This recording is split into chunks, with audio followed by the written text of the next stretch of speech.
Hello everyone, welcome to teaching academy. I hope आप लोग अच्छे होंगे और आप लोग का पढ़ाई बहुत ही अच्छे तरीक़ा से चल रहा होगा। तो हम लोग लास्ट क्लास में क्या देखे थे? लास्ट क्लास में हम लोग पढ़ रहे थे क्रिएटिविटी के बारे में। किसके बारे में?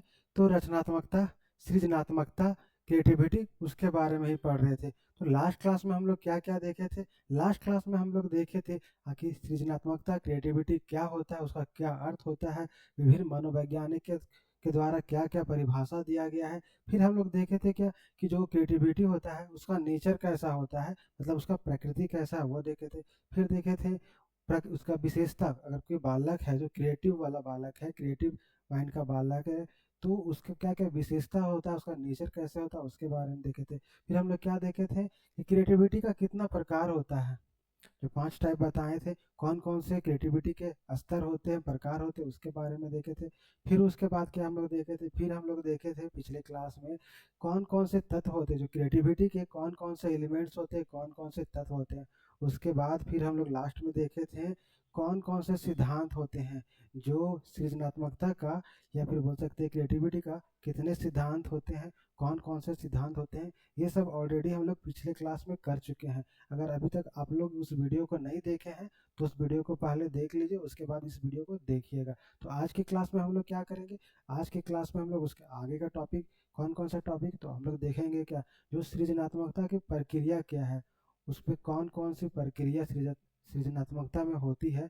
मान लीजिए कोई बालक क्रिएटिव है, ठीक ना, क्रिएटिव है, तो वो कौन कौन सा कुछ क्रिएटिव काम कर रहा है, तो कौन कौन सा प्रोसेस को फॉलो करेगा, तब वह जाकर कोई क्रिएटिव काम को कर पाता है। इस चीज़ को देखेंगे।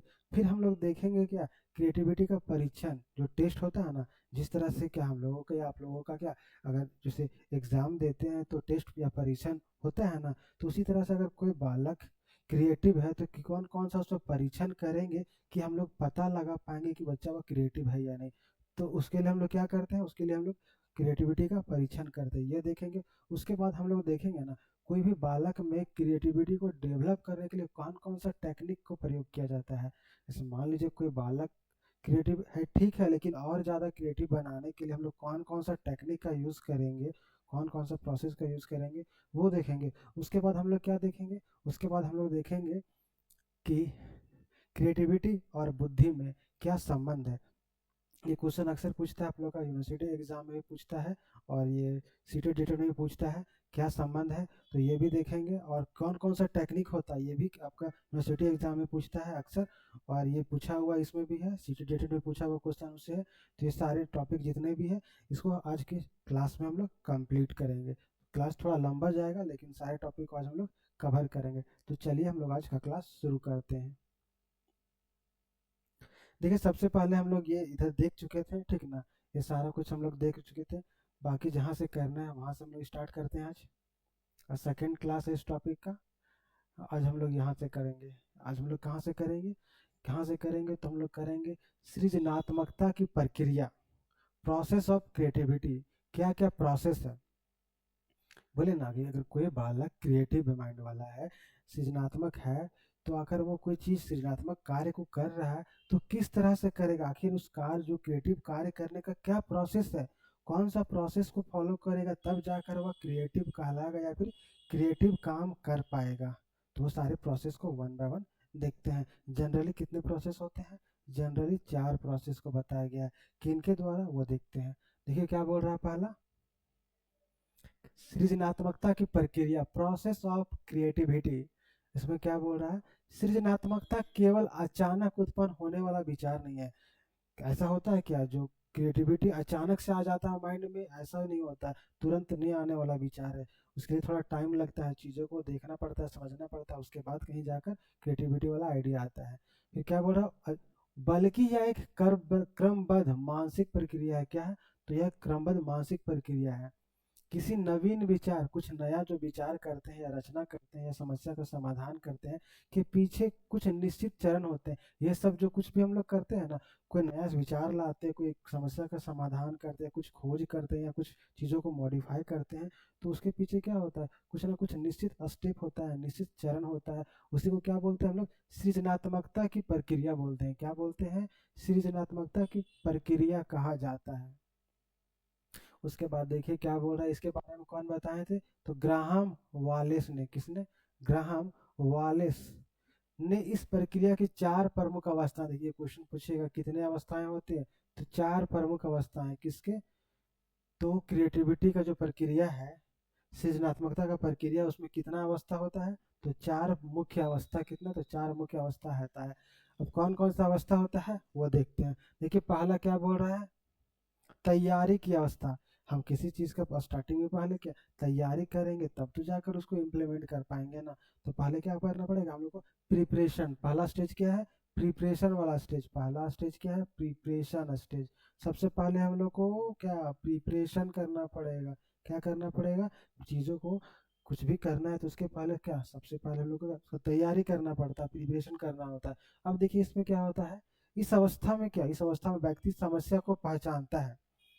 अगर उसको किसी समस्या का समाधान करना है तो सबसे पहले क्या करेगा, समस्या को पहचानेगा, तब तो बाद में जाकर समस्या का समाधान कर पाएगा ना। तो क्या होता है, सबसे पहले समस्या को पहचानता है और उससे संबंधित जानकारी एकत्र करता है। क्या करेगा, सबसे पहले समस्या को पहचान लेगा क्या समस्या है, उसके बाद उससे जानकारी एकत्र करता है। फिर अध्ययन, अनुभव और चिंतन के द्वारा व्यक्ति समस्या को समझने का प्रयास करता है। इस अवस्था में चेतन मन सक्रिय रहता है, चेतन मन सक्रिय रहता है। जैसे एग्जाम्पल में देखिए, एक और एग्जाम्पल हम बताते हैं, जैसे हम लोग क्या डॉक्टर के पास जाते हैं, अगर कोई किसी को कोई बीमारी या कोई प्रॉब्लम है तो वो डॉक्टर के पास जाता है।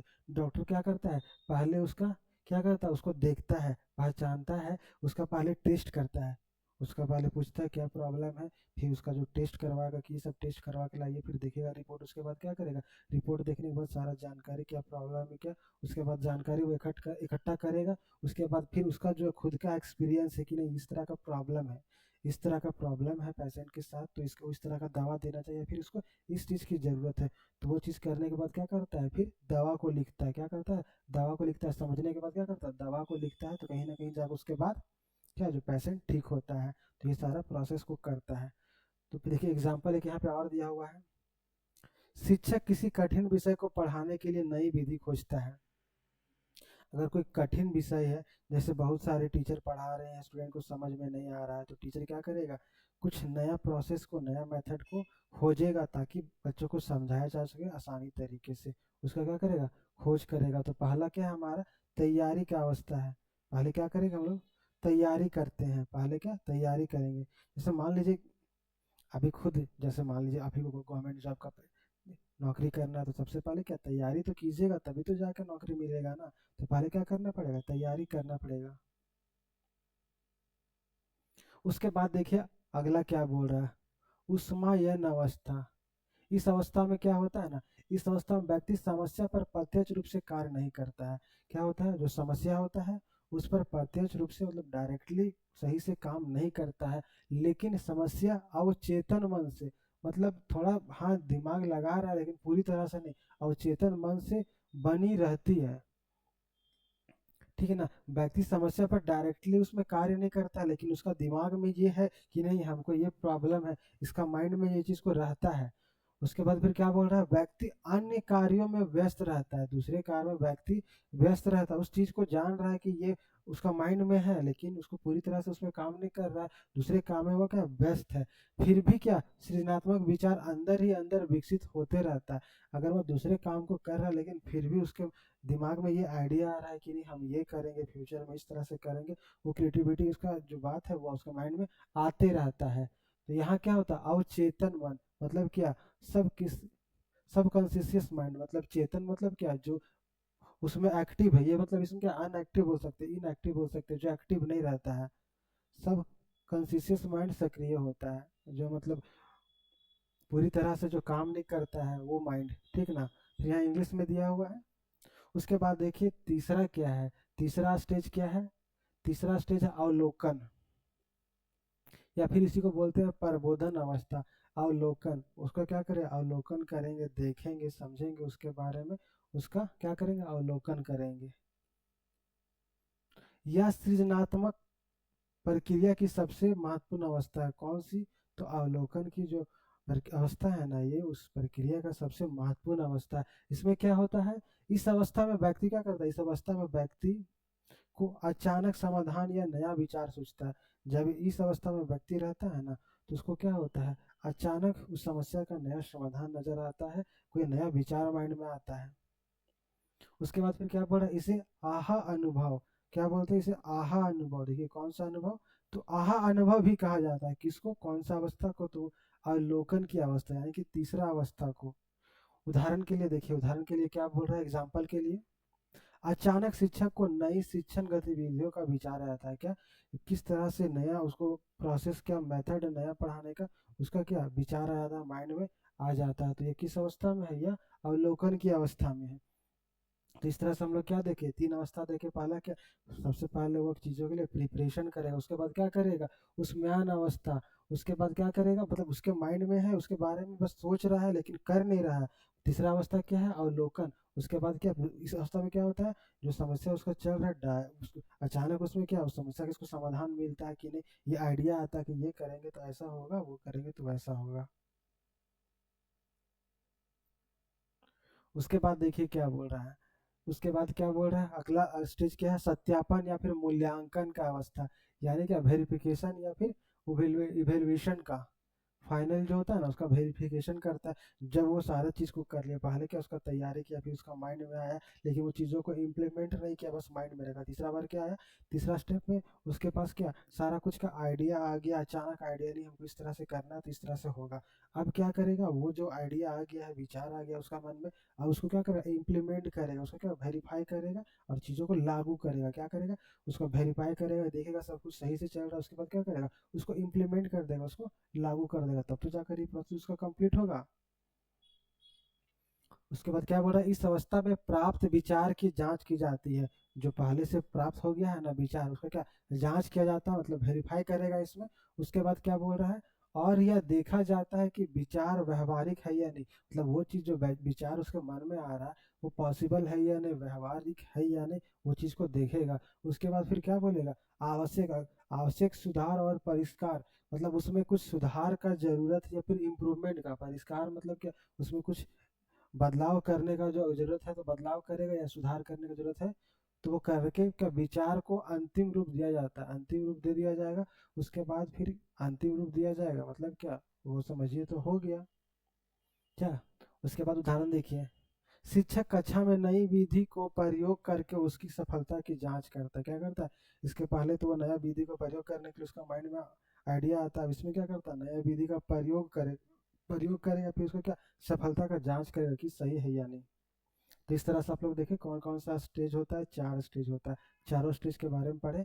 अब देखिए यहाँ पे उसका ट्रिक वही बता रहा है, सृजनात्मकता की प्रक्रिया का क्रम क्या क्रम है, पहला क्या है, तैयारी प्रिपरेशन, फिर इनक्यूबेशन, फिर क्या इल्यूमिनेशन, उसके बाद क्या वेरिफिकेशन। पहला क्या है, तैयारी, फिर उष्मायन, फिर अवलोकन करेगा, फिर क्या करेगा, उसका सत्यापन करेगा, वेरिफिकेशन करेगा, तब जाकर उसका ये प्रोसेस क्या होगा, कंप्लीट होगा।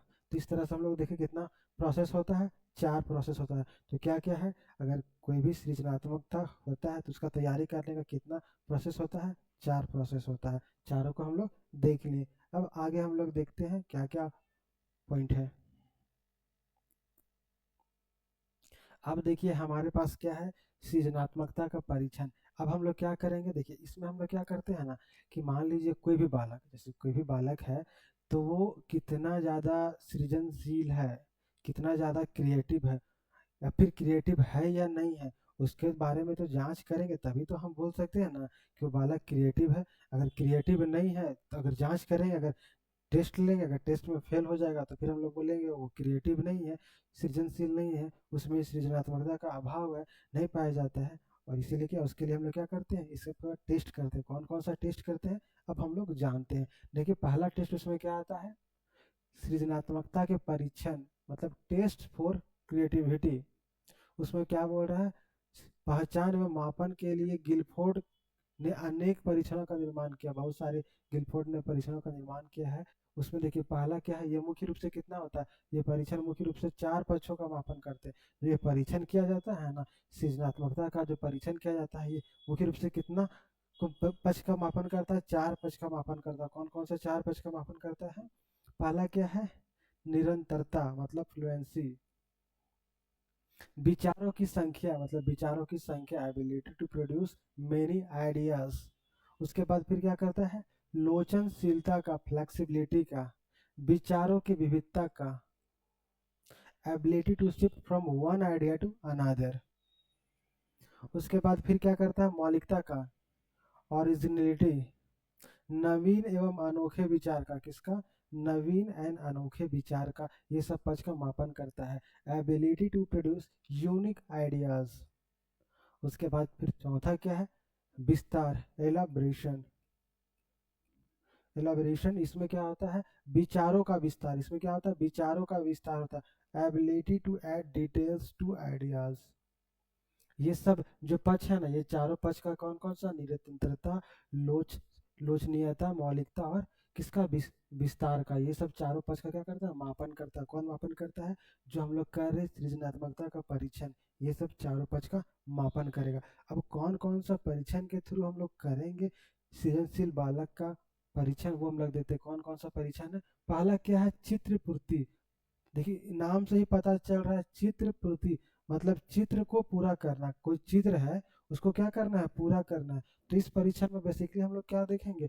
चित्र को पूरा किया जाएगा। मतलब एक बालक के सामने बहुत सारा फिगर दिया हुआ रहेगा और बोलेगा कि इसको देखकर आप इस फिगर को पूरा कीजिए। मतलब इनकम्प्लीट फिगर दिया हुआ रहेगा और बोलेगा इसको देखकर आप उस फिगर को कंप्लीट कीजिए। ठीक ना? तो ये परीक्षण किया जाता है। पहला परीक्षण कौन है?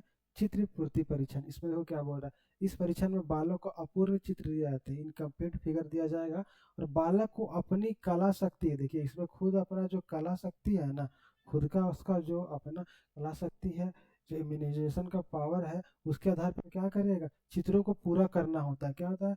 पूरा करना होता है। इससे देखिए, यहाँ पे देखिए कोई बच्चा है, ठीक? कोई बच्चा यहाँ पे देखिए बहुत सारा फिगर दिया हुआ है, ठीक ना? इस तरह का फिगर दिया हुआ है। अब ये सब फिगर से देख रहे हैं, बच्चा खुद से लिख रहा है, पूरा कर रहा है। तो कहीं ना कहीं जो यहाँ पे हम बता रहे हैं, इस चीज को हम फिगर के थ्रू आप लोगों के सामने रिप्रेजेंट करने का कोशिश किए हैं, ताकि आप लोग को जल्दी समझ में आए। तो देख रहे हैं ना, यहाँ क्या बोल रहा है? बालक को अपूर्ण चित्र दिया जाता है। इसमें चित्र जो है कंप्लीट नहीं है।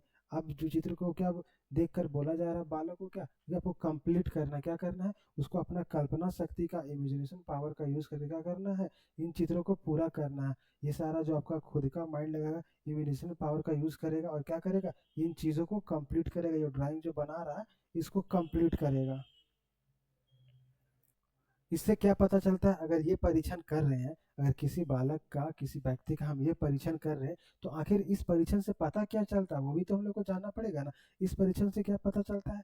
तो इससे क्या होता है? इससे मौलिकता, क्या तो मौलिकता, कल्पनाशीलता एवं विस्तार का मापन होता है। क्या क्या मापन होता है इस परीक्षण से? तो इस परीक्षण से ना बालक में क्या मौलिकता का गुण है, कल्पना शक्ति का गुण है, या फिर उसमें विस्तार का जो गुण है, जो हम देखे थे इसके पहले, ये सारे गुण मौजूद है या नहीं, इसका पता चलता है। कौन से परीक्षण से? तो चित्र पूर्ति परीक्षण से। ठीक है, अब चलिए अगला परीक्षण देखते हैं कि अगला परीक्षण कौन सा है और किसके द्वारा क्या हम लोग करते हैं। अब देखिए क्या बोल रहा है। दूसरा परीक्षण क्या है? क्या है दूसरा? क्रिएटिविटी का परीक्षण में, क्रिएटिविटी का टेस्ट में दूसरा परीक्षण क्या है? दूसरा परीक्षण है वृत्त परीक्षण। देखिए वृत्त परीक्षण से नाम से ही पता चल रहा है, वृत्त परीक्षण। इसमें क्या होगा? उसको बहुत सारा वृत्त दे दिया जाएगा और उससे रिलेटेड उसको कुछ करने के लिए बोला जाएगा। तो देखते हैं क्या बोला जा रहा है। इस परीक्षण में बालक को अनेक वृत्त दिए जाते हैं, बहुत सारे वृत्त दिए जाते हैं। बालक को इन वृत्तों से विभिन्न प्रकार के चित्र बनाने होते हैं। क्या होता है? देखिए इस मेथड में क्या किया जाता है, इस परीक्षा में बालक को बहुत सारा, देखिए यहाँ पे आप लोग को देख रहे हैं ना, सारा सर्कल नजर आ रहा है ना। बालक को बहुत सारा सर्कल दे दिया गया है और इस सर्कल का यूज करके क्या उसको एक नया चीज को बनाना है, नया चित्र को बनाना है। क्या करना है? एक बालक को इन वृत्तों से विभिन्न प्रकार के चित्र को बनाना है, अलग अलग तरह के क्या चित्र को बनाना है। जैसे इतना सारा दे दिया गया, हो सकता है वृत्त का यूज करके इस तरह का डायग्राम बना दे, या फिर वृत्त का यूज करके कुछ ऐसा बना दे, ये वाला फूल बना दे। तो इस तरह से परीक्षण क्रिएटिविटी का यूज करना है, ऐसा बना दे। हो सकता है कुछ और बना दे, ऐसे ही कुछ चाहे वृत्त का यूज करके कुछ इस तरह से बना दे, कुछ तो मतलब वो कर सकता है, तो वो सारा कुछ इस बच्चा पे डिपेंड करता है वह क्या बनाता है, इसीलिए उसका परीक्षण को किया जाता है। उसके बाद देखिए क्या बोल रहा है, यह परीक्षण निरंतरता क्या जांच करता है, तो यह परीक्षण निरंतरता मतलब फ्लुएंसी और लोचनीयता फ्लेक्सिबिलिटी को मापता है। क्या मापता है, तो ये बच्चा है ना कि अगर इस तरह से डायग्राम, अगर उसको बहुत सारा सर्कल दे दिए हैं और उस सर्कल से उसको हम बोले कि तुम अलग अलग तरह का चित्र बनाओ, तो इससे क्या टेस्ट हो, इससे क्या जांच होगा, इससे क्या बच्चा कितना ज़्यादा कंटिन्यूटी से काम कर पा रहा है, क्या निरंतरता का जांच करेगा और क्या करेगा, उसके बाद वह लूज कितना फ्लेक्सिबल है, कितना ज़्यादा फ्लेक्सिबल है, फ्लेक्सिबिलिटी का भी माप होगा। अब देखिए अगला टेस्ट क्या है, अगला टेस्ट है प्रोडक्ट इम्प्रूवमेंट टास्क। इसमें क्या करेंगे, जैसे देखिए प्रोडक्ट इम्प्रूवमेंट टास्क, इसमें मतलब कुछ प्रोडक्ट दे दिया जाएगा, उसको क्या बोलेंगे, उससे इम्प्रूवमेंट करना है, कुछ उसमें सुधार करना है। तो इसमें देखिए क्या बोला जा रहा है, इस परीक्षण में बच्चों से किसी वस्तु जैसे क्या खिलौने में नए सुधार या नए उपयोग बताने को कहा जाता है। अगर तीसरा टेस्ट हम लोग क्या कर रहे हैं प्रोडक्ट इम्प्रूवमेंट टास्क। इसमें बच्चा को कुछ हम पुराना चीज़ को दे दिए, अब बोलेंगे उस चीज़ से कुछ नया चीज़ को बनाओ या कुछ उसका नया उपयोग को बताओ, उसमें कुछ मॉडिफाई करके नया चीज़ को बनाओ या फिर उसका कुछ नया उपयोग बताओ। ठीक है ना।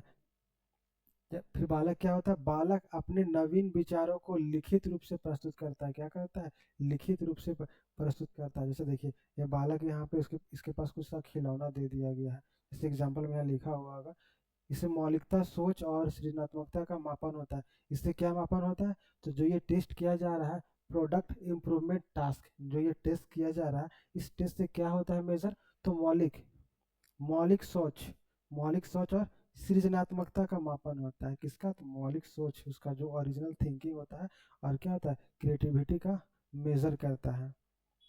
जैसे एग्जाम, जैसे यहाँ पे देखिए इस बालक को क्या दे दिया गया है, खिलौना, और यहाँ से इसके बारे में क्या करेगा, लिख रहा है, ये लिख के इसके बारे में बताएगा। तो कहीं ना कहीं क्या होता है, इससे भी उसका उपयोग को बता रहा है या फिर उस चीज़ों को मॉडिफाई करके कुछ लिख रहा है, बता रहा है। तो कहीं ना कहीं ये क्या हो रहा है, इससे प्रोडक्ट का इम्प्रूवमेंट कर रहा है, और इससे क्या बालक में मौलिक सोच और सृजनात्मकता का मापन हो रहा है। देखिए खुद से वो लिख रहा है, चीज़ों को देख कर तो उसका माइंड में कुछ आ रहा है, सोच कर तो ही लिखेगा। तो कहीं ना कहीं क्या, ये भी क्रिएटिविटी है। उसके बाद देखिए क्या बोल रहा है, चौथा परीक्षण क्या करेंगे हम लोग, क्रिएटिविटी का टेस्ट करने के लिए चौथा परीक्षण क्या करेंगे, टीन का डब्बा। इसमें क्या होता है ना, बहुत सारा जैसे बहुत सारा फालतू डब्बा रहता है, जैसे माचिस का डब्बा भी रहता है, टीन का डब्बा। हम किसी बच्चे को या किसी को दे दिया, बोलेंगे इससे कुछ अच्छा चीज़ को बना जो देखने में सुंदर लगे। तो कहीं ना कहीं क्या, ये भी क्रिएटिविटी हुआ, उसका क्रिएटिविटी का चेक होगा, तो वही चीज़ के बारे में यहाँ बताया गया है। क्या बोल रहा है, इस परीक्षण में खाली डिब्बों से नई नई वस्तुएं बनाने को कहा जाता है। क्या कहा जाता है, नई नई वस्तुएं को बनाने को कहा जाता है। यह परीक्षण क्या करता है, परीक्षण बालक की कल्पनाशीलता और नवीनता एवं समस्या समाधान का क्षमता, किसका, समस्या समाधान की क्षमता को दर्शाता है। क्या दर्शाता है, तो कल्पनाशीलता को, और क्या क्या वो नवीन चीज बना सकता है, फिर कैसे समस्या को समाधान कर सकता है, उसको दर्शाता है। जैसे देखिए यहाँ बालक क्या है, इसको बहुत सारा डब्बा दे दिया गया है, ठीक ना, डब्बा दे दिया गया है, टेप कैंची ये सब से क्या करेगा, यहाँ पर इसका गम दे दिया गया, सारे चीज़ों का यूज करके कुछ इसको अच्छा चीज़ बनाना है, क्या करना है। तो कहीं ना कहीं ये दूसरी चीज़ों को बनाएगा, नई चीज़ को बनाएगा। तो कहीं ना कहीं यह भी क्या कर रहा है, क्रिएटिविटी को दिखा रहा है। क्या दिखा रहा है, क्रिएटिविटी को दिखा रहा है। तो इस तरह से भी हम लोग जो चार मेथड को बताएं, तो ये चारों मेथड आप लोग को समझ में आ गया होगा, किस तरह से इन चारों मेथड का प्रयोग करके हम लोग क्या कर सकते हैं, एक बालक में सृजनात्मकता का, क्रिएटिविटी का क्या कर सकते हैं, परीक्षण कर सकते हैं, टेस्ट कर सकते हैं। ठीक है। तो अगर आपसे पूछिएगा कि इनमें से कौन सा सृजनात्मकता का परीक्षण है, तो आप लोग ये ऑप्शन पता रहेगा तो आप लोग बता सकते हैं।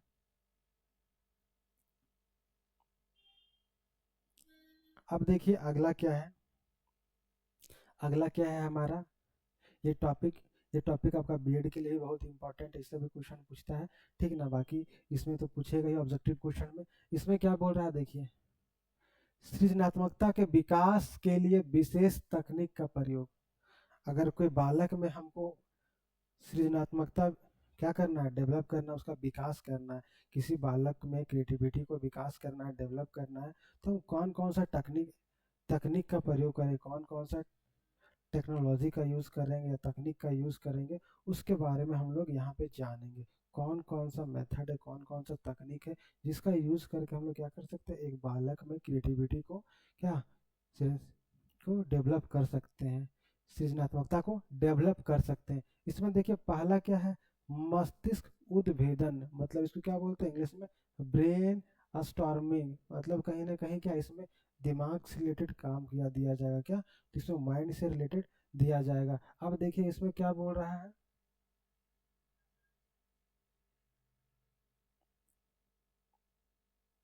क्या बोल रहा है देखिए, मस्तिष्क उद्वेलन एक ऐसी तकनीक है जिसमें क्या, जिसमें किसी समस्या के समाधान हेतु समूह में बिना किसी रोक टोक, क्या देखिए बिना किसी रोक टोक, आलोचना या मूल्यांकन के अधिक से अधिक विचार प्रस्तुत किए जाते हैं। मतलब क्या बोला देखिए यहाँ पे, इसमें देख रहे हैं ना, एक ग्रुप में बहुत सारे बच्चे हैं, तो यहाँ पे क्या, कोई इनको कोई रोकने वाला टोकने वाला नहीं, किसी को रोकना टोकना नहीं, सब अपना अपना, कि नहीं जैसे क्लासरूम में भी करते हैं ना, कि नहीं टीचर पूछते हैं कि आप लोग बताइए, सब उनको कोई कुछ बोलेगा नहीं, बस एक एक करके अपना सब, अपना जो आपको क्या माइंड में आ रहा है, क्या आपको सही लग रहा है, क्या गलत रहा है, चीज़ों को बताइए। तो ये सब भी काम किया जाता है ताकि उसमें भी क्रिएटिविटी का क्या होता है पता चलता है। जैसे एग्जांपल बता रहे हैं, रियल लाइफ एग्जांपल बता रहे हैं, जैसे मान लीजिए आप लोग बीएड कर रहे हैं या फिर खुद आप टीचर बनिएगा, तो आप ये तो स्टूडेंट में क्लासरूम में पूछिएगा कोई आंसर, ठीक ना, तो मतलब ऐसा आंसर पूछिएगा जिसका सिर्फ एक आंसर ना हो, एक से ज़्यादा आंसर, मतलब अलग तरीके से बोला जाए। ऐसा नहीं कि सिर्फ यस और नो वाला आंसर नहीं पूछना है, क्वेश्चन नहीं पूछना है कि, तो अब वहाँ बच्चा देखिए 5 बच्चा है जो अलग अलग तरीके से, मतलब जो एक बच्चा बताया उसी को थोड़ा थोड़ा मॉडिफाई करके बोल रहे हैं सारे आंसर, ठीक ना। अब उसके बारे में जैसे आप उन लोगों को बोलेंगे ना, इसके बारे में बताओ, जैसे आप कुछ पूछ दिए कि नहीं अभी डिजिटल एजुकेशन के बारे में बताओ, तो 4 बच्चे आए, 4 बच्चे आए, चारों थोड़ा थोड़ा बताएं, लेकिन एक पांचवा स्टूडेंट आता है तो बहुत ही अच्छा यूनिक तरीका से आपको बताता है, तो कहीं ना कहीं वो क्या करता है, क्रिएटिविटी को दिखाता है। तो इससे क्या, इससे भी पता चलता है, क्या क्रिएटिविटी का पता चलता है कि कौन बालक क्रिएटिव है या नहीं है। तो इस तरह से भी जो हम लोग क्लास में करवाते हैं, इस तरह से क्वेश्चन पूछते हैं, तो कहीं ना कहीं इससे भी क्या होता है, बच्चा में क्रिएटिविटी का डेवलपमेंट होता है। इस चीज़ को आप लोग याद रखिएगा और आज से जान लीजिए, ठीक है ना। ऐसा करने से भी क्या होता है, बच्चा में या स्टूडेंट में क्रिएटिविटी डेवलप होता है। उसके बाद ये क्या बोल रहा है, इसमें प्रयोग विधि, इसका प्रयोग विधि क्या है, जो इसमें इस मेथड में हम लोग क्रिएटिविटी को डेवलप करते हैं, बच्चा में डेवलप होता है, तो इसका प्रयोग विधि क्या है, किस तरह से प्रयोग करेंगे मेथड को, तो क्या होगा, इसमें देखिए, बच्चों को समूह में बैठाकर किसी समस्या पर विचार करने के लिए प्रेरित करें। जैसे कोई भी प्रॉब्लम है तो उस प्रॉब्लम को बताकर बच्चों से सबसे उसका विचार करने के लिए बोले। जैसे उदाहरण के लिए क्या, कोई क्या क्या प्रॉब्लम हो सकता है, उदाहरण के लिए देखिए, अनुशासनहीनता, मान लीजिए बच्चे लोग अनुशासन में रहते हैं, रूल रेगुलेशन को फॉलो नहीं करते, या फिर क्या आसपास में या हमारे देश में या राज्य में किसी तरह का बेरोजगारी है, तो उससे रिलेटेड समस्या, फिर या फिर जनसंख्या वृद्धि, पॉपुलेशन इंक्रीज हो रहा है, इससे रिलेटेड कोई समस्या है, तो उसके बारे में विचार करने के लिए बोलेंगे। फिर या क्या विद्यालय में पुस्तकालय सेवा में सुधार, जैसे विद्यालय में जो लाइब्रेरी में उसमें पुस्तक नहीं, या फिर किसी और तरह का सुधार का जरूरत है, तो उसमें किस तरह से सुधार किया जा सकता है, इसके बारे में विचार करने के लिए बोलेंगे। या फिर जो परीक्षा में नकल होते हैं, परीक्षा में जो नकल करते हैं उसमें किस तरह से सुधार होगा, तो ये सब के विचार करने के लिए सबको बैठा कर क्या बोला जाएगा, अपना अपना विचार को दीजिए, थिंकिंग को दीजिए। उसके बाद फिर क्या होता है ना, फिर बच्चों को स्पष्ट रूप से बताएं कि कोई भी विचार सही या गलत नहीं है, क्या कोई भी विचार जिसको जो देना है दो, कोई सही या गलत ये सब नहीं बताना है। बच्चों को स्पष्ट रूप से बताएं कि कोई भी विचार सही या गलत नहीं है, ठीक है, ये बताना है। उसके बाद फिर क्या बोल रहा है, बच्चों से अधिकतम विचार और समाधान प्रस्तुत करवाएं। बच्चों से जैसे देखिए, ऐसे भी होता है एग्जाम्पल में, जैसे हम लोग के भी टाइम में, जैसे मान लीजिए टीचर रहते हैं, किसी क्वेश्चन का आंसर पूछना है, तो वो खुद से ना बता के क्या करते हैं, पहले स्टूडेंट से पूछते हैं कि नहीं, जैसे कोई टॉपिक को पढ़ा रहे हैं तो बताइए क्या इसका आंसर क्या होता है, जैसे हम भी ऑनलाइन पढ़ा रहे हैं तो आप लोग को पहले पूछते हैं कभी कभी कि नहीं, कि बताइए आप लोग कमेंट कीजिए इसका आंसर क्या होगा, तो बहुत जो बच्चे रहते हैं आंसर जो जानते हैं वो कमेंट करते हैं। तो उसी तरह क्या होता है क्लासरूम में भी, क्लासरूम में भी क्या होता है कि जो टीचर है जो टॉपिक को पढ़ा रहे उससे रिलेटेड इंटू या कुछ भी पूछना है तो पहले स्टूडेंट से पूछते हैं, स्टूडेंट से पूछते हैं, जो जानते हैं वो बताते हैं। तो इससे भी कहीं ना कहीं क्या होता है, क्रिएटिविटी का पता चलता है कि बच्चा वो क्रिएटिव है, जान रहा है आंसर को, समाधान प्रस्तुत करवाएं, उन्हीं से ज़्यादा करवाना है। उसके बाद फिर क्या बोल रहा है, पुराने विचारों को नए रूप में प्रस्तुत करना या उनमें परिवर्तन करना ही सृजनात्मकता का भाग है। क्या है, जैसे मान लीजिए पुराना विचार, जैसे मान लीजिए पहले सबको क्या ऑफलाइन पढ़ाते थे कोचिंग में, लेकिन अब क्या उसको मॉडिफाई करके सब ऑनलाइन में आ गया। तो कहीं ना कहीं ये क्या है, ये भी सृजनात्मकता है, उसमें परिवर्तन किया जा रहा है। जैसे बहुत सारे पुराने ज़माने में क्या था, जब पुराने ज़माने मतलब बहुत 5 साल पहले या 10 साल पहले सभी टीचर्स किसमें पढ़ाते थे, क्लासरूम में सब पढ़ाते थे। वो ब्लैक बोर्ड जो रहता था, ब्लैक बोर्ड में चौक से लिखते थे, उस तरह से पढ़ाते थे। उसके बाद फिर क्या आया, मार्कर वाला बोर्ड आ गया। लेकिन अब क्या आ गया, अब आ गया डिजिटल बोर्ड। अब देखिएगा बहुत सारे स्कूल कॉलेज में क्या डिजिटल बोर्ड से पढ़ाई होता है। तो कहीं ना कहीं क्या, ये सब क्रिएटिविटी भी हो रहा है, बढ़ रहा है, कहीं ना कहीं सब भी क्या है, क्रिएटिविटी का एग्जाम्पल है। अंत में क्या बोल रहा है, सभी विचार, जो सभी विचारों का समूह द्वारा मूल्यांकन किया जाता है। जो ये मेथड होता है ना, उसमें जो भी सारा अपना अपना थॉट को बताते हैं, जितने भी बच्चे इसमें हैं, ठीक है ना, मान लीजिए ये ग्रुप में सारे बच्चे हैं, अपना अपना ये थॉट दिए, ठीक है, इसके बारे में अपना अपना बताएं। अगर उनको कोई प्रॉब्लम दिया गया था तो अपना अपना जो थॉट था वो बताएं। उसके बाद लास्ट में क्या करना, सारे जो अपने थॉट बताएं उस पर क्या विचार किया जाता है कि कौन सा सही है, कौन सा गलत है, या फिर कौन ज़्यादा अच्छा है, ये सारा का विचार किया जाता है। तो ये भी क्या एक मेथड है। कौन सा मेथड है, ये आपका मेथड है, एक बच्चे में क्रिएटिविटी को डेवलप करने का एक टेक्निक है। क्या है, एक टेक्निक है। अब आगे देखते हैं अगला मेथड क्या है। अब देखिए अगला मेथड क्या है। अगला मेथड देखिए क्या बोल रहा है, दूसरा, शिक्षक प्रति शिक्षण प्रतिमानों का प्रयोग। ये बताएंगे आपको एग्जाम्पल, क्या, यूज ऑफ टीचिंग मॉडल्स। देखिए मॉडल्स, मॉडल्स क्या होता है, जैसे जो बीएड कर चुके हैं वो आप लोग थर्ड सेमेस्टर में या फिर सेकेंड ईयर में, ठीक है ना, मॉडल्स बनाना पड़ता है उनको, ठीक है। और एप्लीकेशन में भी देखिएगा बहुत सारे मॉडल्स का हम डाले हुए हैं। ये भी जो मॉडल है ना, ये भी कहीं ना कहीं, ये जो फोटो रखा हुआ है बहुत पहले जब हम लोग कर रहे थे बीएड उस टाइम का ही ये मॉडल है।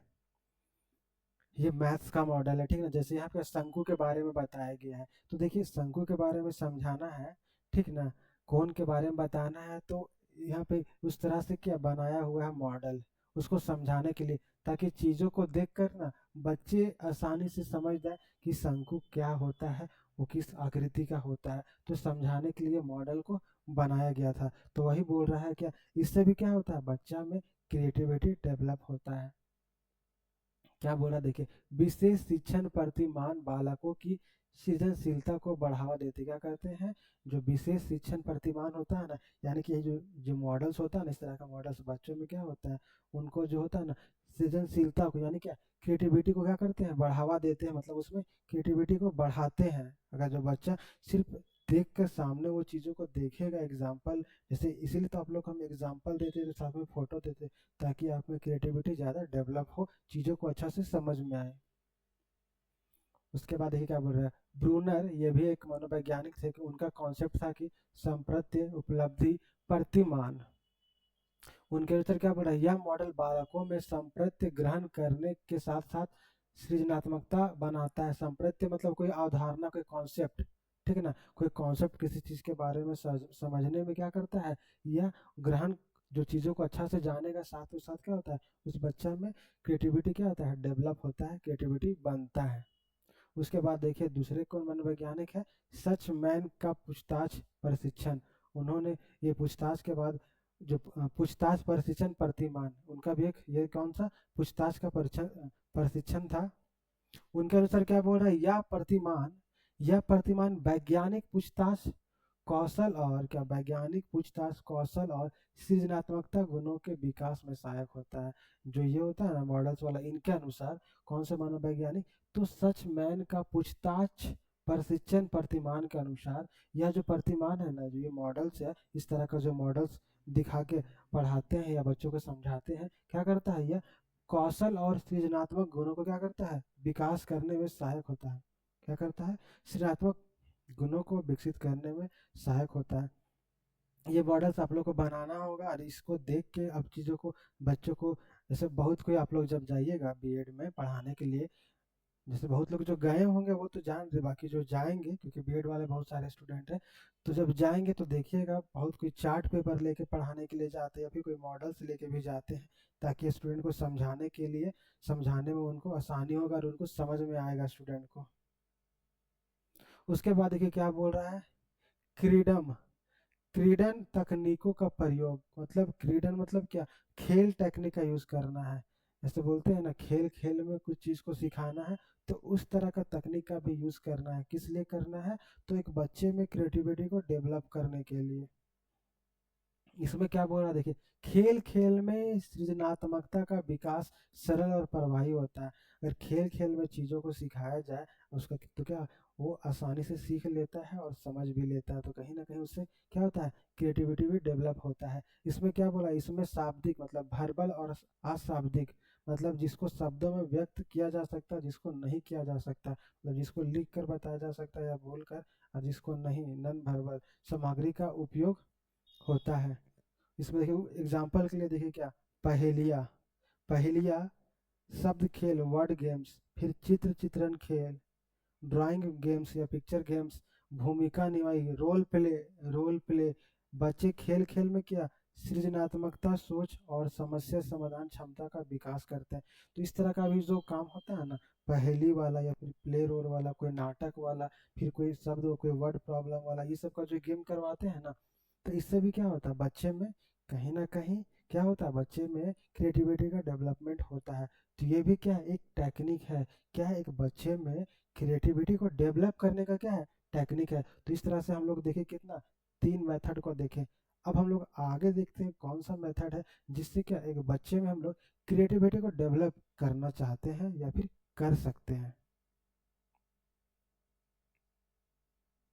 अब देखिए अगला मेथड क्या है कि मतलब किस चीज़ से करने से बच्चा में क्रिएटिविटी डेवलप होगा, क्या करने से होगा। देखिए अगला क्या बोल रहा है, भय मुक्त स्वतंत्र वातावरण, मतलब बिना किसी डर वाला, भय मुक्त मतलब किसी चीज का उसके पास डर नहीं होना चाहिए, और क्या हुआ, स्वतंत्र वातावरण में होना चाहिए, वो आजाद होना चाहिए, वैसा उसको उसका वातावरण, वैसा उसको इन्वायरमेंट मिलना चाहिए। तब बच्चा में कहीं ना कहीं क्या क्रिएटिविटी का डेवलपमेंट होगा। क्या बोल रहा है, सृजनात्मकता के विकास के लिए, सृजनात्मकता के विकास के लिए सबसे आवश्यक है क्या, भय मुक्त, बिना डर भाव वाला वातावरण, बिना डर वाला वातावरण। जब विद्यार्थी आलोचना और दंड के भय से, मतलब आलोचना मतलब किसी को बोलते हैं ना, क्रिटिसाइज करना, आलोचना करना मतलब उसका बुराई करना, ऐसा होता है ना, वही बोल रहा, आलोचना और दंड मतलब सजा या दंड, उसको पनिशमेंट देना के भय से मुक्त होते होते क्या, सही उत्तर, गलत उत्तर पर दंड नहीं। अगर कोई गलत दिया, जैसे अगर मान लीजिए अब टीचर है, क्लास में पूछ रहे हैं स्टूडेंट से आंसर, ठीक है ना, तो हो सकता है कुछ स्टूडेंट सही बोले कुछ गलत बोले। तो अगर कोई गलत बोलते हैं, कोई अगर गलत बोलते हैं, तो ऐसा नहीं कि वो गलत बोले तो उनका क्या करना चाहिए, उनके बारे में कुछ क्लास में गलत बोलना चाहिए या फिर उनको क्या दंड देना चाहिए, मारना चाहिए, ऐसा कुछ नहीं करना चाहिए। तो ऐसा वातावरण नहीं होना चाहिए, तभी बच्चे में क्या होगा, क्रिएटिविटी डेवलपमेंट होगा। फिर क्या बोला, प्रयास की प्रशंसा, सही उत्तर पर दंड नहीं, सही गलत उत्तर पर क्या करना है, अगर कोई बच्चा सही गलत कुछ भी आंसर करता है तो बच्चे को दंड नहीं देना चाहिए। इस बात को आप लोग जान लीजिए, समझ लीजिए, जब भी आप टीचर बनिएगा तो ऐसा नहीं करना चाहिए। अगर क्लासरूम में कोई बच्चा गलत आंसर भी देता है तो उसको दंड नहीं देना चाहिए, सजा नहीं देना चाहिए। हाँ अगर वो बोलने का कोशिश कर रहा है तो क्या, उसका प्रयास का, जो बोलने का कोशिश किया उसका सराहना करना चाहिए, उसके लिए क्या, उसको अप्रिशिएट करना चाहिए, क्या करना चाहिए, प्रशंसा करना चाहिए, प्रयास का प्रशंसा। और क्या, विविध विचारों की स्वीकृति, अलग अलग तरह से विचार आए, सोचे समझे बोले, उसके लिए क्या, उसको बोलना चाहिए। तो इससे भी क्या होता है, इससे कहीं ना कहीं बच्चा में क्रिएटिविटी डेवलप होता है। ठीक है, अब अगला देखते हैं, अगला टेक्निक क्या है, बोल रहा प्रश्नोत्तर एवं जिज्ञासा तकनीक। मतलब देखिए प्रश्नोत्तर मतलब क्या, उससे वही प्रश्न उत्तर पूछेंगे और उसमें अगर कोई चीज़ को जानने का इच्छा है तो उससे भी होता है। क्या बोल रहा देखिए, प्रश्न पूछना सृजनात्मकता का आधार है। अगर किसी से हम प्रश्न पूछ रहे हैं तो कहीं ना कहीं, चाहे बच्चा अगर पूछ रहा है, जैसे आप पढ़ा रहे हैं क्लास में, पढ़ा रहे हैं, तो कोई बच्चा पूछ रहा है ना क्वेश्चन आपसे, कुछ बच्चे ऐसे होते हैं जो नहीं पूछते हैं, मतलब कुछ बच्चे पूछते हैं बाकी बच्चे नहीं पूछते हैं। तो जो बच्चे पूछ रहे हैं तो कहीं ना कहीं क्या, इससे भी क्या होता है, क्रिएटिविटी डेवलप होता है। शिक्षक द्वारा पूछे गए खुले प्रश्न, शिक्षक द्वारा खुले गए पूछे गए खुले प्रश्न विद्यार्थियों की सोच को क्या, सोच को विस्तार देते हैं। खुले प्रश्न मतलब समझ रहे हैं, ओपन एंडेड क्वेश्चन, मतलब जिसका उत्तर ना एक से ज्यादा हो सकता है, आप अपने अकॉर्डिंग दीजिए आंसर कि आपको क्या सही लग रहा है क्या गलत लग रहा है। अब उसमें सबका अपना अपना थिंकिंग रहता है, उसके अनुसार वो आंसर करते हैं। कोई बस शॉर्ट में बता दिए, कोई पूरा एक्सप्लेन करके अच्छा से चीज़ों को समझाते हैं। तो इससे भी क्या होता है, क्रिएटिविटी एक बालक में डेवलप होता है। क्या होता है, क्रिएटिविटी डेवलप होता है। अब देखिए क्या बोल रहा है, यदि उदाहरण देखिए, यदि ऐसा ना हो तो क्या होगा। क्वेश्चन अगर पूछ रहे हैं कि अगर इस तरह से मान लीजिए अगर ऐसा जाता है, अगर इस तरह से नहीं होगा तो फिर क्या होगा। तो क्या होगा में तो बहुत कुछ हो सकता है ना। तो सब बच्चे क्या अपना अलग अलग आंसर देंगे। तो इससे क्या होता है, बच्चे में क्रिएटिविटी डेवलप होता है। उसके बाद देखिए अगला क्या है, टेक्निक अपसारी चिंतन तकनीक, डाइवर्जेंट थिंकिंग टेक्निक। इसमें क्या होता है ना, गिलफोर्ड के अनुसार, एक जो मनोवैज्ञानिक है इनके अनुसार, सृजनात्मकता अपसारी चिंतन, क्या अपसारी चिंतन पर आधारित होती है। क्या होता है अपसारी चिंतन मतलब क्या, वो इस सिर्फ एक एंगल से नहीं सोचेगा, अलग अलग एंगल से सोचेगा। ठीक ना, एक सिर्फ एक ही एंगल से, एक ही चीज के बारे में अलग अलग एंगल से सोचेगा, पर आधारित होती है, जिसमें एक समस्या के क्या होते हैं, अनेक समाधान खोजे जाते हैं। अगर उस थिंकिंग का है तो एक प्रॉब्लम, अगर एक उसमें जो दिमाग लगा रहा है या कुछ कर रहा है वो फेल हो गया, तो अगला फिर उसमें ये इस प्रोसेस से करेंगे तो क्या वो सक्सेस हो जाएगा। उस तरह का होना चाहिए। जैसे कि आप क्या बोल रहा है, एक प्रश्न के कई उत्तर, एक जो क्वेश्चन रहता है उसका कई तरह का आंसर हो सकता है। फिर क्या, विभिन्न दृष्टिकोणों को मान्यता, अलग अलग जो एंगल से पूछा जाता है उसको क्या करना, एक्सेप्ट करना चाहिए, उसका मान्यता देना चाहिए। तो ये सारे तकनीक क्या है, ये सारे आपके तकनीक है एक बच्चा में क्या, क्रिएटिविटी डेवलप करने का। अब आगे देखते हैं और भी तकनीक है। अब देखिए अगला तकनीक क्या है एक बच्चा में क्रिएटिविटी डेवलप करने का। अगला तकनीक क्या है, तो समस्या समाधान तकनीक, प्रॉब्लम सॉल्विंग टेक्निक। तो इससे भी क्या होता है, बच्चा में कहीं ना कहीं क्रिएटिविटी डेवलप होता है। इसके द्वारा भी बच्चे में क्या होता है, क्रिएटिविटी को डेवलप किया जाता है। किसी को प्रॉब्लम दे दिया जाता है और बच्चे को क्या, उसको सॉल्व करने के लिए बोला जाता है, बच्चा उसका क्या करता है, समस्या का समाधान करता है।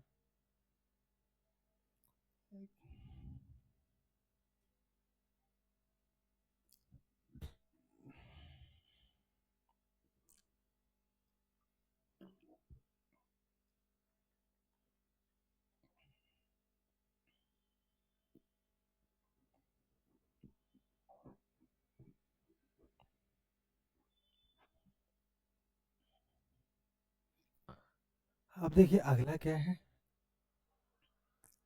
अगला क्या तकनीक है, कौन सा तकनीक है।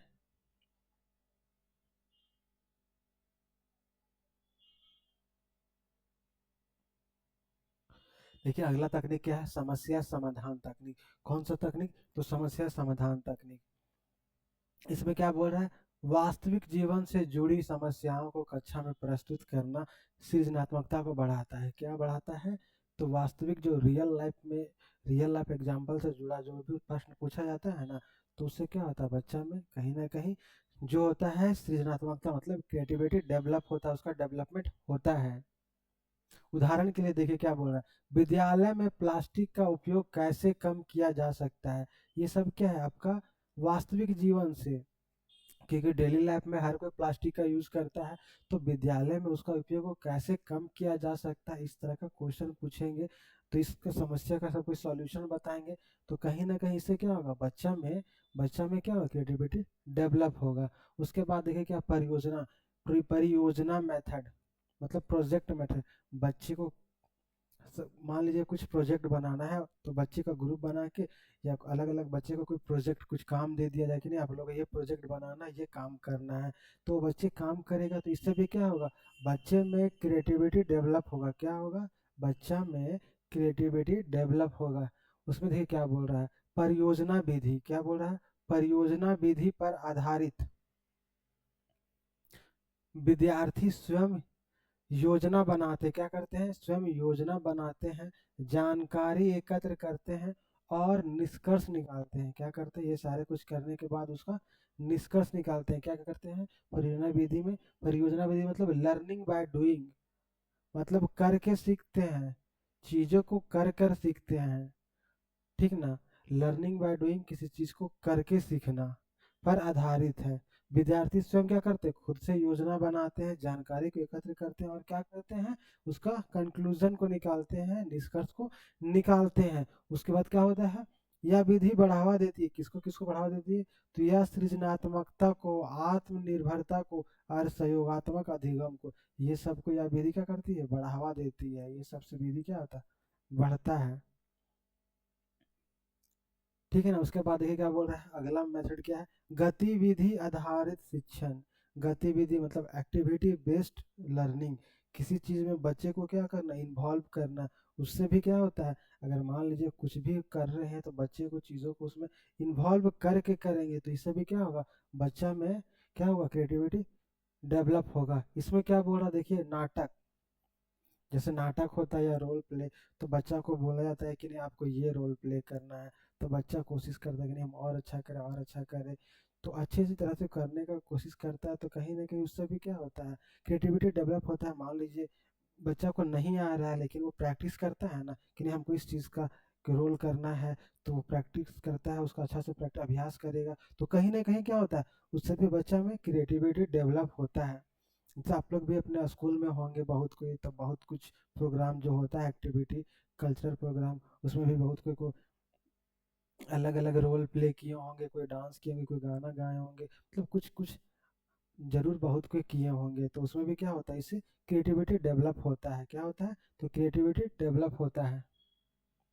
जैसे देखिए नाटक, रोल प्ले, खेल, प्रयोग, मॉडल निर्माण जैसी गतिविधियां, ये सभी जो विधियां है ना, विद्यार्थियों की क्या करती है, कल्पना शक्ति को बढ़ाती है, कल्पना शक्ति को बढ़ाती है। यह विधि क्या, विशेष रूप से प्राथमिक स्तर पर, ये जो विधि है ना, विशेष रूप से मतलब बोल सकते हैं प्राथमिक स्तर पर, मतलब 1 to 5 क्लास तक के बच्चों के लिए क्या होता है, ये विधि ज्यादा अच्छा होता है।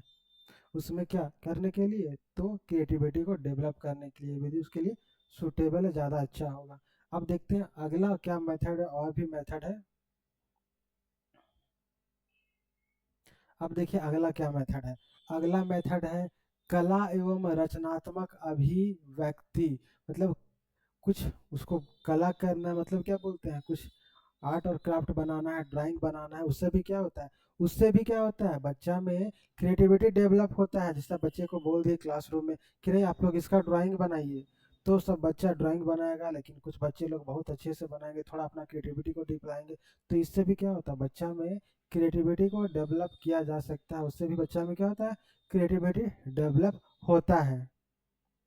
अब देखिए क्या बोल रहा है, चित्रकला, संगीत, कविता, कहानी लेखन आदि सृजनात्मकता को प्रकट करने में प्रमुख माध्यम है। क्या, उसको प्रकट करने के प्रमुख माध्यम है। जैसे क्या बोल रहा है, भावनात्मक अभिव्यक्ति, आत्मविश्वास में वृद्धि, ये सब उसमें क्या होता है भावना में क्या होता है, भावनात्मक अभिव्यक्ति होता है, आत्मविश्वास में क्या होता है, वृद्धि होता है। तो कहीं ना कहीं इससे भी क्या होता है, एक बालक में, एक व्यक्ति में क्या होता है, क्रिएटिविटी का डेवलपमेंट होता है। अब देखिए अगला मेथड क्या है, खोज एवं अन्वेषण विधि, मतलब क्या, डिस्कवरी, खोज में डिस्कवरी एंड लर्निंग मेथड, खोज करना और लर्निंग वाला मेथड। क्या होता है, इस विधि में विद्यार्थी स्वयं खोजते हैं, चीजों को बच्चे खुद से खोजते हैं और करके सीखते हैं। क्या करते हैं, स्वयं खोजते हैं, और शिक्षक मार्गदर्शन की क्या, मार्गदर्शक की भूमिका निभाता है। इस विधि में क्या होता है, खोज और अन्वेषण विधि में बच्चे चीज़ों को खुद से खोजते हैं, और टीचर क्या करते हैं, उसको गाइड करते हैं कि नहीं इस तरह से कीजिए तो ये मिलेगा, इस तरह से कीजिए तो ये मिलेगा। तो इससे भी क्या होता है, बच्चा में, बालक में क्या होता है, क्रिएटिविटी का डेवलपमेंट होता है। क्या होता है, तो क्रिएटिविटी का डेवलपमेंट होता है।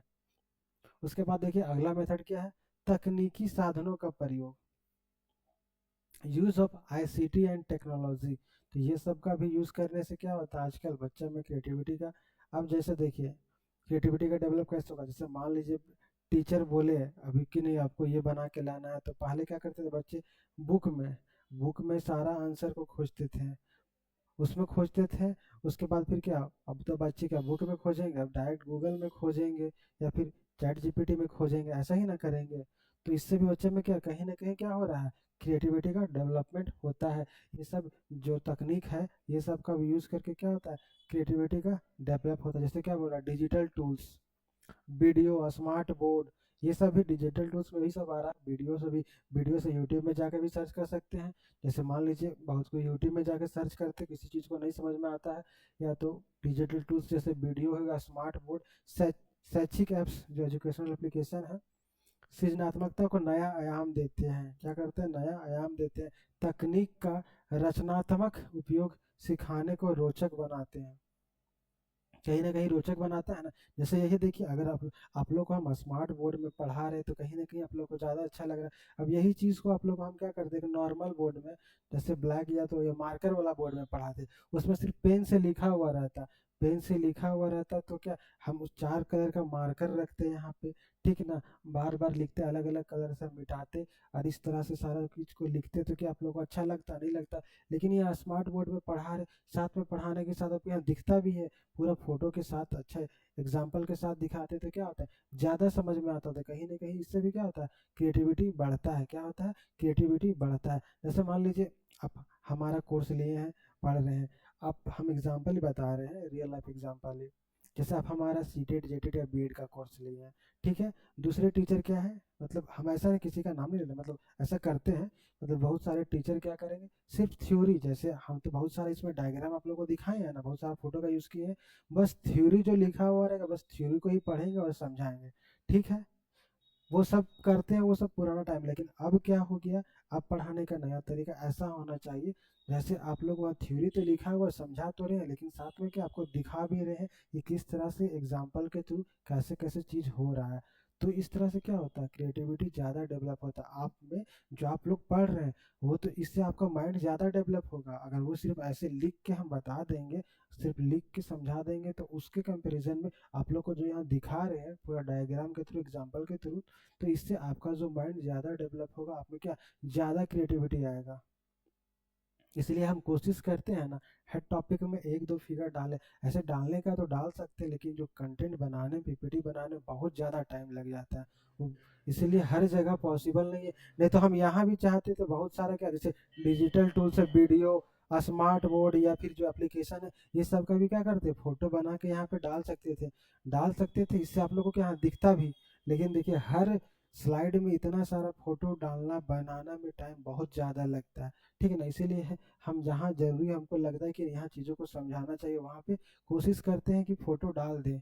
लेकिन धीरे धीरे आने वाला टाइम में आपको हम जो लिखा हुआ कम और फिगर से ज़्यादा समझाने का कोशिश करेंगे आने वाला क्लास में, ठीक है ना। अब चलिए अगला तकनीक देखते हैं। अब देखिए अगला तकनीक क्या है, एक बच्चे में जो होता है क्रिएटिविटी को डेवलप करने का अगला तकनीक क्या है, अगला और ये सेकेंड लास्ट तकनीक, समूह कार्य एवं सहयोगात्मक अधिगम। मतलब क्या, समूह में, ग्रुप में काम करना है और सबको एक दूसरे का हेल्प करना है, कोऑपरेट करना है, एक दूसरे का सहयोग लेकर काम करना है। तो इससे भी क्या होता है, कहीं ना कहीं क्रिएटिविटी डेवलप होता है। इसमें क्या बोल रहा है, समूह कार्य में विचारों का आदान प्रदान होता है और सामाजिक सृजनात्मकता का विकास होता है। क्योंकि समूह में रहेंगे, आसपास के लोगों के साथ रहेंगे, तो क्या होगा, जो अपना थिंकिंग एक दूसरे के साथ एक्सचेंज करेंगे, तो कहीं ना कहीं इससे क्या होगा, सामाजिकता विकास होगा। सामाजिक विकास यानी क्या बोल सकते हैं, सामाजिक सृजनात्मकता का विकास होगा। ठीक है, अब अगला टेक्निक देखिए, अगला टेक्निक क्या है हमारा, लास्ट टेक्निक क्या है, अगला टेक्निक क्या है, प्रेरणा एवं प्रोत्साहन। क्या है, प्रेरणा एवं प्रोत्साहन। किसी बच्चे को हम क्या करेंगे, मोटिवेट करेंगे और क्या इनकरेज करेंगे, प्रेरणा देंगे और प्रोत्साहन देंगे। तो इससे भी क्या होता है, बच्चा में क्रिएटिविटी डेवलप होता है। क्या होता है, क्रिएटिविटी डेवलप होता है। जैसे यहाँ भी हम चाहते तो अब एक फोटो बना देते, जैसे एक टीचर है, बगल में बच्चे हैं, उसको कुछ बोल रहे हैं, कुछ उसको इनकरेज कर रहे हैं, मोटिवेट कर रहे हैं, वो हम फिगर यहाँ बना सकते थे। तो इससे भी क्या होता है, आप लोग को ज़्यादा अच्छा से और समझ में आता है, यहाँ दिखता भी, ठीक है ना। जैसे इस तरह से बना देते, फोटो बना हुआ रहता कि यहाँ एक टीचर है, ठीक ना, एक टीचर है और यहाँ बच्चे लोग बैठे हुए हैं, ठीक है, बच्चे लोग बैठे हुए हैं, वो मोटिवेशन दे रहे हैं, उसको समझा रहे हैं, तो इससे भी क्या आपको समझ में आता है, ठीक ना। ऐसे समझ में आता, लेकिन हर जगह हर फिगर को डालना पॉसिबल नहीं है, बहुत ज़्यादा टाइम लगता है, वो चीज़ को आप समझिए। तो ये देखिए क्या बोल रहा है, प्रशंसा, सकारात्मक प्रतिक्रिया और पुरस्कार विद्यार्थियों को नए प्रयोग करने के लिए प्रेरित करने करते हैं, क्या जैसे प्रयास को महत्व देना, आंतरिक प्रेरणा को बढ़ावा। इससे भी होता है, जैसे कुछ चीज करने बोले, अगर बच्चा को हम बोलते हैं कि नहीं तुमको ये काम करेगा तो तुमको ये चीज का पुरस्कार मिलेगा, तो इससे भी क्या होता है, बच्चा में क्रिएटिविटी डेवलप होता है। क्या होता है, क्रिएटिविटी डेवलप होता है। आप देखिए फाइनल कंक्लूजन, जैसे आप लोग लिखिएगा आंसर तो लास्ट में कंक्लूजन लिखना होता है। तो फाइनल कंक्लूजन, इससे जो हम इतना सारा टेक्निक पढ़े उसका फाइनल कंक्लूजन क्या निकलता है वो देखते हैं हम लोग। क्या बोल रहे हैं, सृजनात्मकता का विकास योजनाबद्ध, क्या योजनाबद्ध शिक्षण तकनीकों द्वारा संभव है। किसके द्वारा, जो क्रिएटिविटी का डेवलपमेंट किसके द्वारा संभव है, तो योजनाबद्ध शिक्षण तकनीकों द्वारा संभव है। उसके साथ ही क्या बोल रहा है, भय मुक्त वातावरण, अपसारी चिंतन। देखिए भय मुक्त, बिना डर भाव वाला वातावरण, अपसारी चिंतन, अलग अलग एंगल से सोचने वाला, परियोजना विधि, प्रोजेक्ट मेथड, और क्या गतिविधि आधारित मतलब रोल प्ले मेथड। शिक्षण के माध्यम से, क्या शिक्षण के माध्यम से विद्यार्थियों की क्या होता है, सृजनात्मकता क्षमता, क्या होता है, सृजनात्मक क्षमता को निखारा जा सकता है, निखारा जा सकता है, अच्छा से उसको बनाया जा सकता है, डेवलप किया जा सकता है। यही क्या, यही आधुनिक शिक्षा का दूसरा उद्देश्य, शिक्षा का मूल्य उद्देश्य क्या है, तो यही आधुनिक शिक्षा का मूल्य उद्देश्य है। ये इसका कंक्लूजन हुआ, ठीक है ना। जब आप लोग यूनिवर्सिटी एग्जाम में कोई भी बीएड में आंसर लिखते होंगे तो इस तरह से कंक्लूजन लिखना है।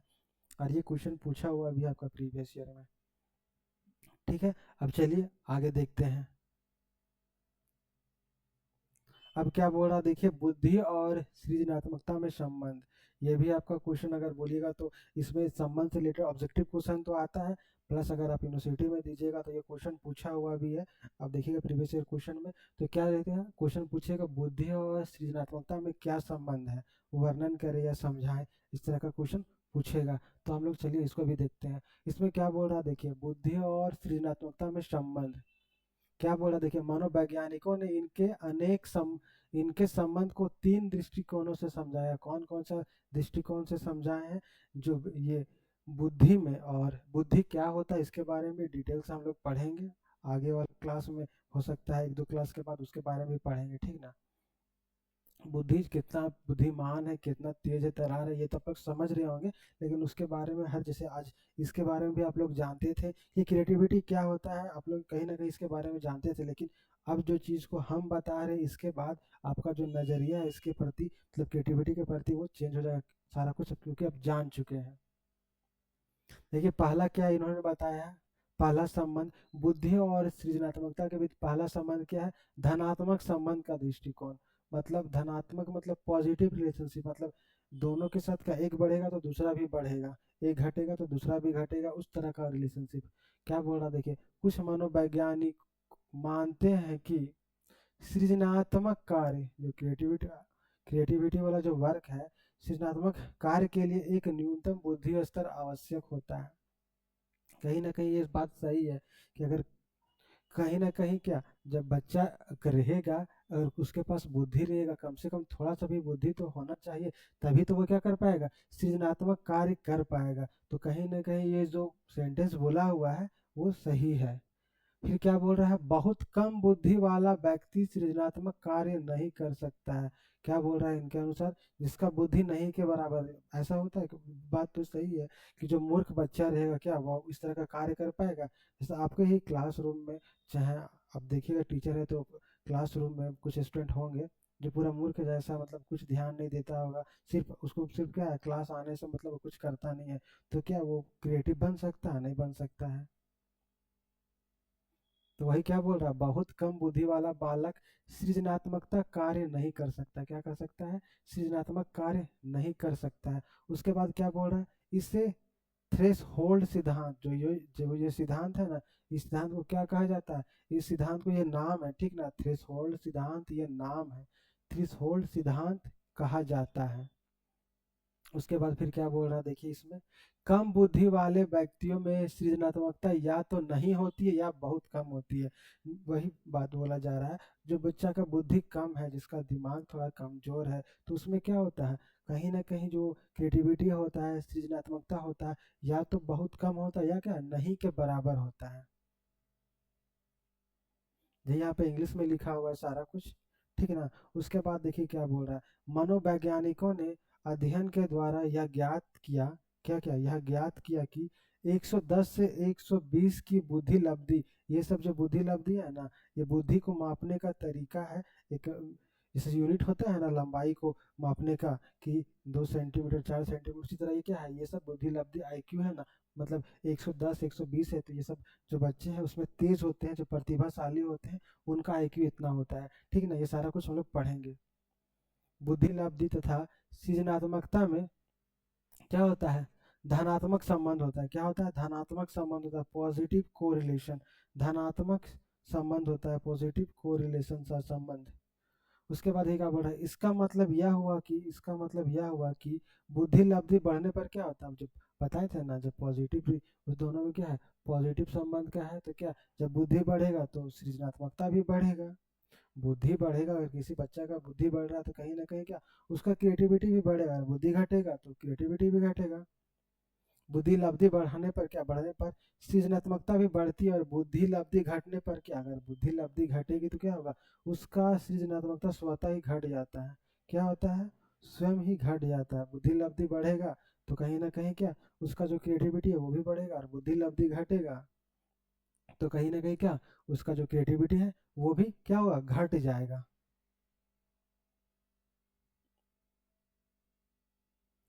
अब देखिए अगला क्या है, दूसरा दृष्टिकोण।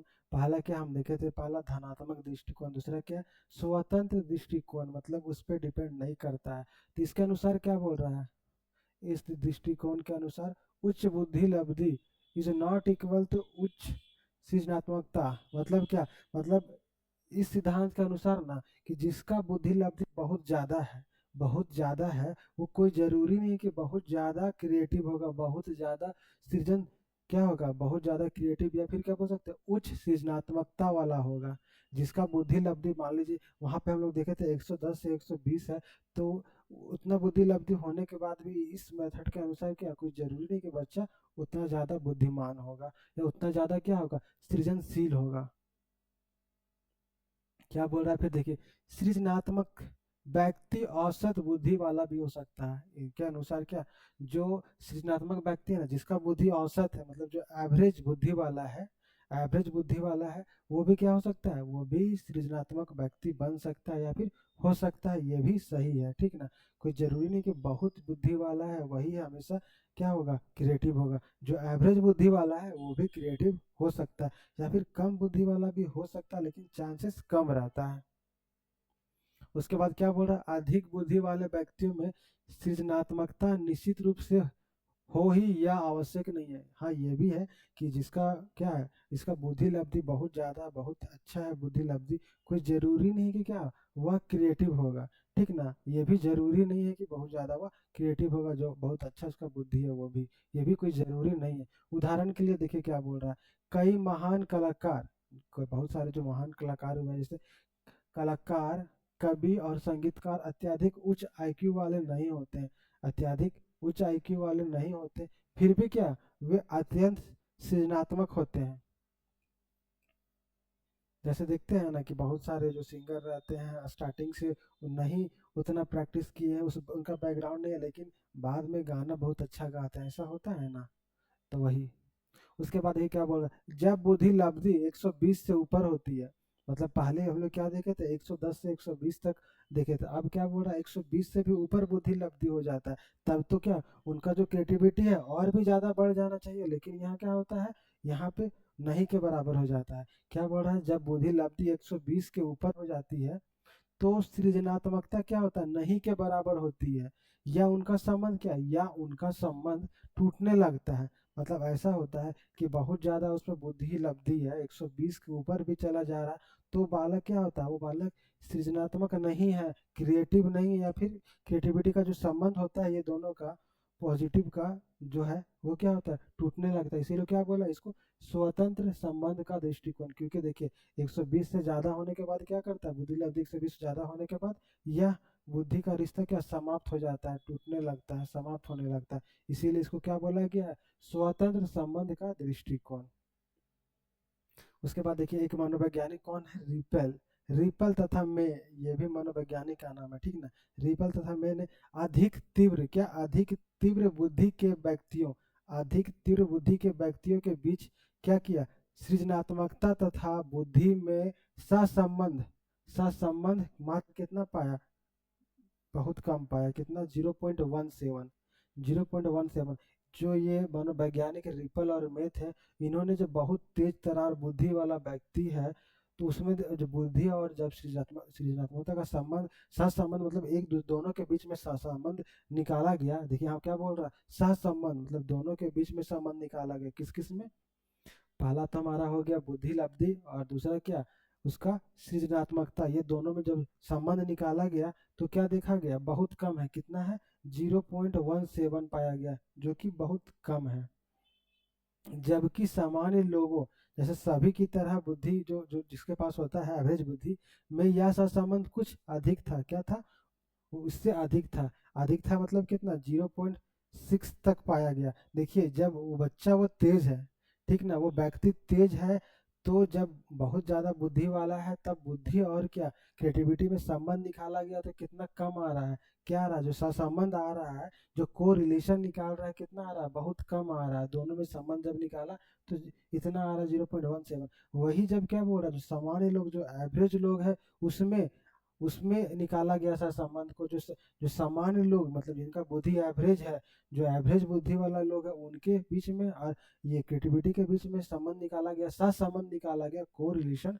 तब क्या हुआ, उनका कितना पाया गया, 0.60 पाया गया, जो कि अच्छा है, इससे तो अधिक है ना, तो ये अधिक है। तो इस तरह से देखे क्या, कहीं ना कहीं इससे यह इंडिपेंडेंट हो जाता है। तो ये दूसरा रिलेशन था, किसका, बुद्धि और सृजनात्मकता के बीच में दूसरा रिलेशन। अब तीसरा देखते हैं हम लोग।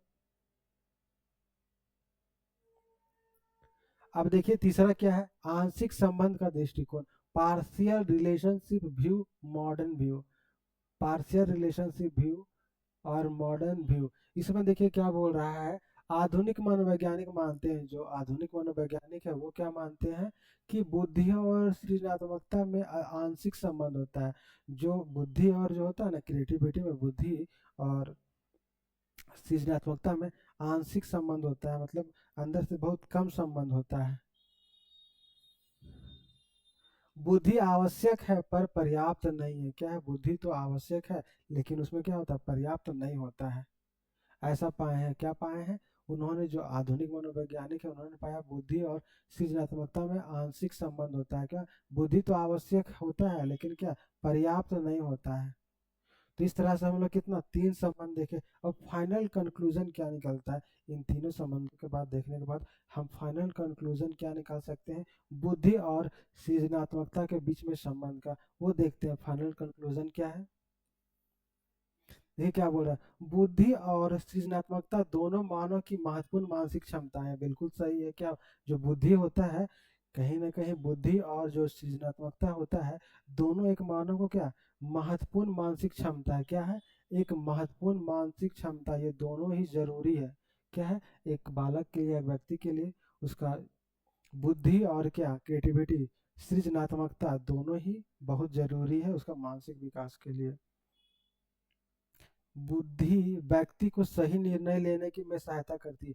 जो बुद्धि होता है ना, जो व्यक्ति का बुद्धि होता है उसके द्वारा क्या, व्यक्ति सही से डिसीजन ले पाता है, क्या करता है, सही निर्णय लेने में सहायता करती है। जबकि जो होता है ना, सृजनात्मकता व्यक्ति को नए मार्ग खोजने और नवाचार करने की क्षमता देती है। देख रहे हैं क्या, दोनों जरूरी है, किस लिए जरूरी, क्योंकि देखिए बुद्धि होता है व्यक्ति को क्या, व्यक्ति को जो बुद्धि के द्वारा क्या, व्यक्ति सही निर्णय ले सकता है। जबकि क्या, क्रिएटिविटी के द्वारा व्यक्ति को नया चीज को करना है, नया विचार को करना है, नया मार्ग को खोजना है, या नया नवाचार को खोजने में का क्षमता देता है, कौन देता है, तो क्रिएटिविटी देता है। तो कहीं ना कहीं क्या, बुद्धि और क्रिएटिविटी दोनों ही जरूरी है। उसके बाद ये क्या बोल रहा है, दोनों के बीच संबंध होते हुए भी वे एक दूसरे के पर्याय नहीं है, मतलब एक दूसरे के पूरक नहीं है, वो बोल सकते हैं। उसके बाद ये क्या बोल रहा है, आधुनिक शिक्षा का लक्ष्य दोनों का संतुलित विकास करना है। जो हमारा आधुनिक शिक्षा है ना, जैसे हम जो पढ़ा रहे, तो हमारा भी क्या क्या लक्ष्य है कि आपका इससे क्या बुद्धि भी बढ़े और क्या क्रिएटिविटी भी बढ़े, दोनों बढ़े।